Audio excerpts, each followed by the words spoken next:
At the Mountains of Madness. 1. I am forced into speech because men of science have refused to follow my advice without knowing why. It is altogether against my will that I tell my reasons for opposing this contemplated invasion of the Antarctic, with its vast fossil hunt and its wholesale boring and melting of the ancient ice cap,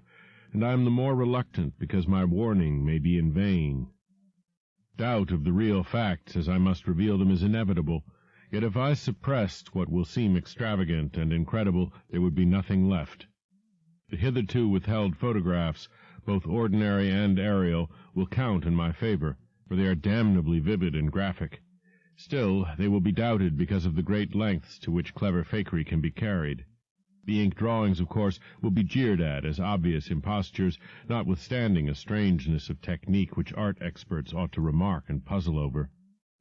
In the end, I must rely on the judgment and standing of the few scientific leaders who have, on the one hand, sufficient independence of thought to weigh my data on its own hideously convincing merits, or in the light of certain primordial and highly baffling myth cycles, and on the other hand, sufficient influence to deter the exploring world in general from any rash and over-ambitious program in the region of those mountains of madness. It is an unfortunate fact that relatively obscure men like myself and my associates, connected only with a small university, have little chance of making an impression where matters of a wildly bizarre or highly controversial nature are concerned. It is further against us that we are not, in the strictest sense, specialists in the fields which came primarily to be concerned. As a geologist, my object in leading the Miskatonic University expedition was wholly that of securing deep-level specimens of rock and soil from various parts of the Antarctic continent, aided by the remarkable drill devised by Professor Frank H. Pabodie of our engineering department. I had no wish to be a pioneer in any other field than this, but I did hope that the use of this new mechanical appliance at different points along previously explored paths would bring to light materials of sort hitherto unreached by the ordinary methods of collection. Pabodie's drilling apparatus, as the public already knows from our reports, was unique and radical in its lightness, portability, and capacity to combine the ordinary artesian drill principle with the principle of the small circular rock drill in such a way as to cope quickly with strata of varying hardness. Steel head, jointed rods, gasoline motor, collapsible wooden derrick, dynamiting paraphernalia, cording, rubbish removal auger, and sectional piping for bores 5 inches wide and up to 1,000 feet deep, all formed, with needed accessories, no greater load than 3 7-dog sledges could carry. This being made possible by the clever aluminum alloy of which most of the metal objects were fashioned. 4 large Dornier aeroplanes, designed especially for the tremendous altitude flying necessary on the Antarctic plateau, and with added fuel-warming and quick-starting devices worked out by Pabodie, could transport our entire expedition from a base at the edge of the great ice barrier to various suitable inland points, and from these points a sufficient quota of dogs would serve us. We planned to cover as great an area as one Antarctic season, or longer, if absolutely necessary, would permit, operating mostly in the mountain ranges and on the plateau south of Ross Sea, regions explored to varying degree by Shackleton, Amundsen, Scott, and Byrd.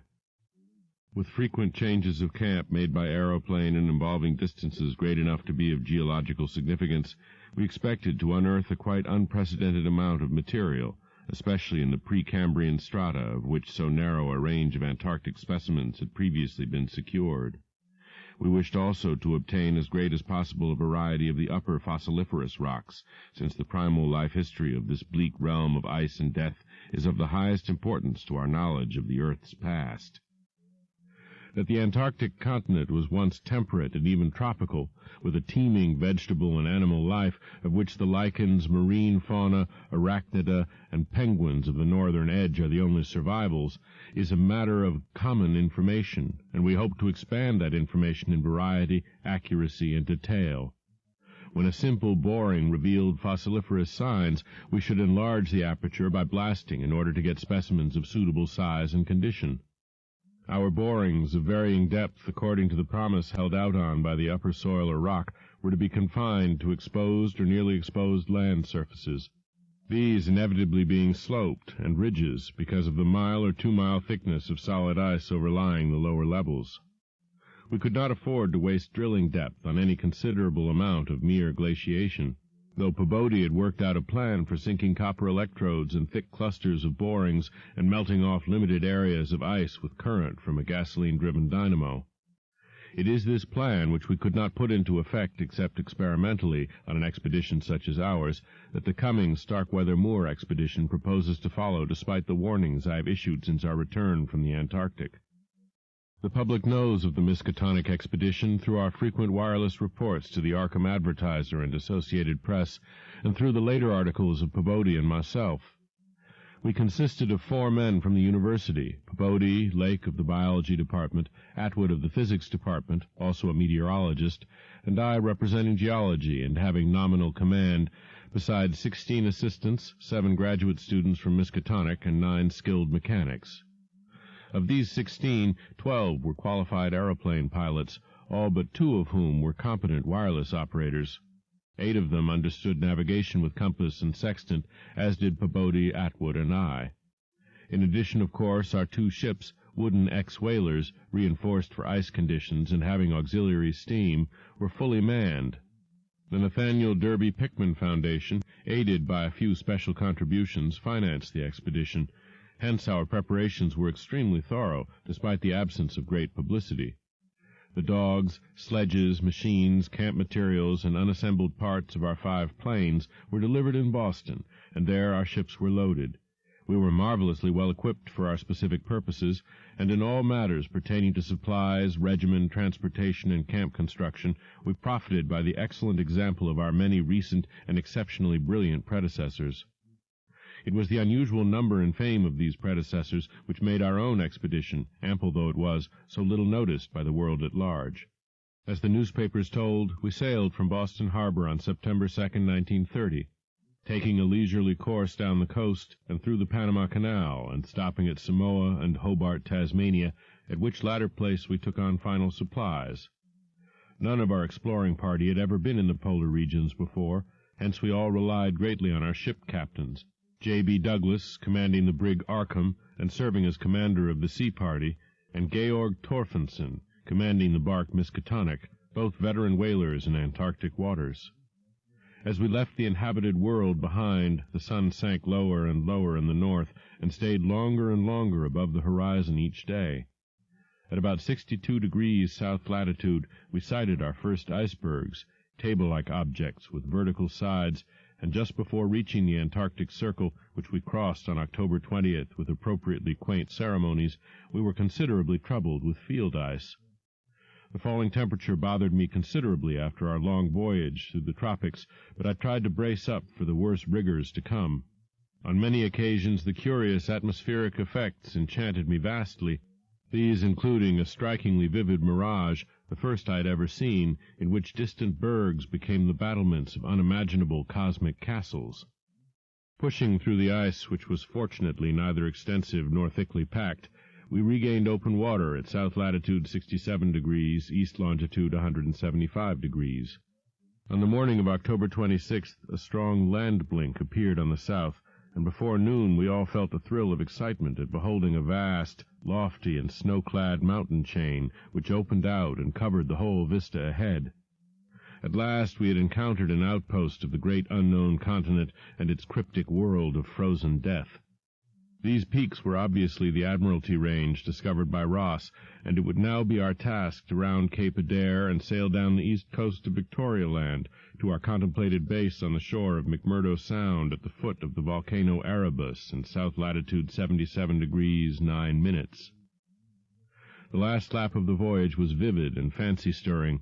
great barren peaks of mystery looming up constantly against the west as the low northern sun of noon or the still lower horizon-grazing southern sun of midnight poured its hazy, reddish rays over the white snow, bluish ice and water lanes, and black bits of exposed granite slope. Through the desolate summits swept raging, intermittent gusts of the terrible Antarctic wind, whose cadences sometimes held vague suggestions of a wild and half-sentient musical piping, with notes extending over a wide range, and which for some subconscious mnemonic reason seemed to me disquieting and even dimly terrible. Something about the scene reminded me of the strange and disturbing Asian paintings of Nicholas Roerich, and of the still stranger and more disturbing descriptions of the evilly fabled plateau of Leng, which occur in the dreaded Necronomicon of the mad Arab Abdul al-Hazred. I was rather sorry later on that I had ever looked into that monstrous book at the college library. On the 7th of November, sight of the westward range having been temporarily lost, we passed Franklin Island, and the next day descried the cones of Mount Erebus and Terror on Ross Island ahead, with the long line of the Parry Mountains beyond. There now stretched off to the east the low, white line of the great ice barrier, rising perpendicularly to a height of 200 feet like the rocky cliffs of Quebec, and marking the end of southward navigation. In the afternoon we entered McMurdo Sound, and stood off the coast in the lee of smoking Mount Erebus. The Skoriac Peak towered up some 12,700 feet against the eastern sky, like a Japanese print of the sacred Fujiyama, while beyond it rose the white, ghost-like height of Mount Terror, 10,900 feet in altitude, and now extinct as a volcano. Puffs of smoke from Erebus came intermittently, and one of the graduate assistants, a brilliant young fellow named Danforth, pointed out what looked like lava on the snowy slope, remarking that this mountain, discovered in 1840, had undoubtedly been the source of Poe's image when he wrote 7 years later of the lavas that restlessly roll their sulphurous currents down Yanak in the ultimate climes of the pole, that groan as they roll down Mount Yanak in the realms of the boreal pole. Danforth was a great reader of bizarre material, and had talked a good deal of Poe. I was interested myself because of the Antarctic scene of Poe's only long story, the disturbing and enigmatical Arthur Gordon Pym. On the barren shore and on the lofty ice barrier in the background, myriads of grotesque penguins squawked and flapped their fins, while many fat seals were visible on the water, swimming or sprawling across large cakes of slowly drifting ice. Using small boats, we effected a difficult landing on Ross Island shortly after midnight on the morning of the 9th, carrying a line of cable from each of the ships and preparing to unload supplies by means of a breeches buoy arrangement. Our sensations on first treading Antarctic soil were poignant and complex, even though at this particular point the Scott and Shackleton expeditions had preceded us. Our camp on the frozen shore below the volcano's slope was only a provisional one, headquarters being kept aboard the Arkham. We landed all our drilling apparatus, dogs, sledges, tents, provisions, gasoline tanks, experimental ice-melting outfit, cameras, both ordinary and aerial, aeroplane parts, and other accessories, including 3 small portable wireless outfits, besides those in the planes, capable of communicating with the Arkham's large outfit from any part of the Antarctic continent that we would be likely to visit. The ship's outfit, communicating with the outside world, was to convey press reports to the Arkham Advertiser's powerful wireless station on Kingsport Head, Massachusetts. We hoped to complete our work during a single Antarctic summer, but if this proved impossible, we would winter on the Arkham, sending the Miskatonic north before the freezing of the ice for another summer's supplies. I need not repeat what the newspapers have already published about our early work, of our ascent of Mount Erebus, our successful mineral borings at several points on Ross Island, and the singular speed with which Peabody's apparatus accomplished them, even through solid rock layers, our provisional tests of the small ice-melting equipment, our perilous ascent of the Great Barrier with sledges and supplies, and our final assembling of 5 huge aeroplanes at the camp atop the barrier. The health of our land party, 20 men and 55 Alaskan sledge dogs, was remarkable, though, of course, we had so far encountered no really destructive temperatures or windstorms. For the most part, the thermometer varied between 0 and 20 degrees or 25 degrees above, and our experience with New England winters had accustomed us to rigors of this sort. The barrier camp was semi-permanent and destined to be a storage cache for gasoline, provisions, dynamite, and other supplies. Only 4 of our planes were needed to carry the actual exploring material, the 5th being left with a pilot and 2 men from the ships at the storage cache to form a means of reaching us from the Arkham in case all our exploring planes were lost. Later, when not using all the other planes for moving apparatus, we would employ one or two in a shuttle transportation service between this cache and another permanent base on the Great Plateau from 600 to 700 miles southward, beyond Beardmore Glacier. Despite the almost unanimous accounts of appalling winds and tempests that pour down from the plateau, we determined to dispense with intermediate bases, taking our chances in the interest of economy and probably efficiency. Wireless reports have spoken of the breathtaking 4-hour non-stop flight of our squadron on November 21st over the lofty shelf ice, with vast peaks rising on the west, and the unfathomed silences echoing to the sound of our engines. Wind troubled us only moderately, and our radio compasses helped us through the one opaque fog we encountered. When the vast rise loomed ahead between latitudes 83 degrees and 84 degrees, we knew we had reached Beardmore Glacier, the largest valley glacier in the world, and that the frozen sea was now giving place to a frowning and mountainous coastline. At last we were truly entering the white, eon-dead world of the ultimate south, and even as we realized it, we saw the peak of Mount Nansen in the eastern distance towering up to its height of almost 15,000 feet. The successful establishment of the southern base above the glacier in latitude 86 degrees 7 minutes, east longitude 174 degrees 23 minutes, and the phenomenally rapid and effective borings and blastings made at various points reached by our sledge trips and short aeroplane flights are matters of history, as is the arduous and triumphant ascent of Mount Nansen by Pobodi and two of the graduate students, Gedney and Carroll, on December 13th to 15th. We were some 8,500 feet above sea level, and when experimental drillings revealed solid ground only 12 feet down through the snow and ice at certain points, we made considerable use of the small melting apparatus and sunk bores and performed dynamiting at many places where no previous explorer had ever thought of securing mineral specimens. The Precambrian granites and beacon sandstones thus obtained confirmed our belief that this plateau was homogeneous with the great bulk of the continent to the west, but somewhat different from the parts lying eastward below South America, which we then thought to form a separate and smaller continent divided from the larger one by a frozen junction of Ross and Weddell seas, though Bird has since disproved the hypothesis. In certain of the sandstones, dynamited and chiseled after boring revealed their nature, we found some highly interesting fossil markings and fragments, notably ferns, seaweeds, trilobites, crinoids, and such mollusks as Lingulelli and gastropods, all of which seemed of real significance in connection with the region's primordial history. There was also a queer triangular striated marking, about a foot in greatest diameter, which Lake pieced together from 3 fragments of slate brought up from a deep-blasted aperture. These fragments came from a point to the westward, near the Queen Alexandra Range, and Lake, as a biologist, seemed to find their curious markings unusually puzzling and provocative, though to my geological eye it looked not unlike some of the ripple effects reasonably common in the sedimentary rocks. Since slate is no more than a metamorphic formation into which a sedimentary stratum is pressed, and since the pressure itself produces odd distorting effects on any markings which may exist, I saw no reason for extreme wonder over the striated depression. On January 6, 1931, Lake, Pobodi, Daniels, all 6 of the students, 4 mechanics, and I flew directly over the South Pole and 2 of the Great Plains, being forced down once by a sudden high wind which fortunately did not develop into a typical storm.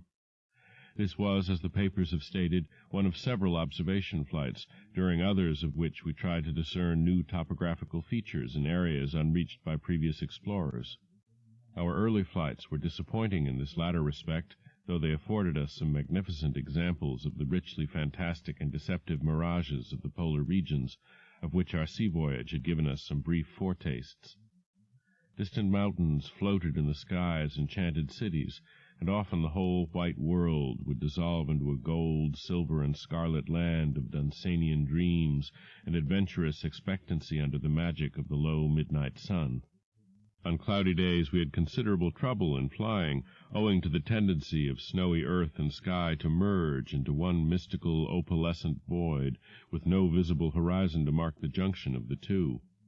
At length we resolved to carry out our original plan of flying 500 miles eastward with all 4 exploring planes, and establishing a fresh sub-base at a point which would probably be on the smaller continental division, as we mistakenly conceived it.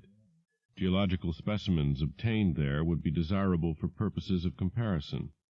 Our health so far had remained excellent, lime juice well offsetting the steady diet of tinned and salted food, and temperatures generally above zero enabling us to do without our thickest furs. It was now midsummer, and with haste and care we might be able to conclude work by March and avoid a tedious wintering through the long Antarctic night. Several savage windstorms had burst upon us from the west, but we had escaped damage through the skill of Atwood in devising rudimentary aeroplane shelters and windbreaks of heavy snow blocks and reinforcing the principal camp buildings with snow. Our good luck and efficiency had indeed been almost uncanny. The outside world knew, of course, of our program, and was told also of Lake's strange and dogged insistence on a westward, or rather northwestward, prospecting trip before our radical shift to the new base. It seems he had pondered a great deal, and with alarmingly radical daring, over that triangular striated marking in the slate, reading into it certain contradictions in nature and geological period which whetted his curiosity to the utmost, and made him avid to sink more borings and blastings in the west-stretching formation to which the exhumed fragments evidently belonged. He was strangely convinced that the marking was the print of some bulky, unknown, and radically unclassifiable organism of considerably advanced evolution, notwithstanding that the rock which bore it was of so vastly ancient a date, Cambrian, if not actually Precambrian, as to preclude the probable existence not only of all highly evolved life, but of any life at all above the unicellular, or at most the trilobite stage. These fragments, with their odd markings, must have been 500 million to 1,000 million years old.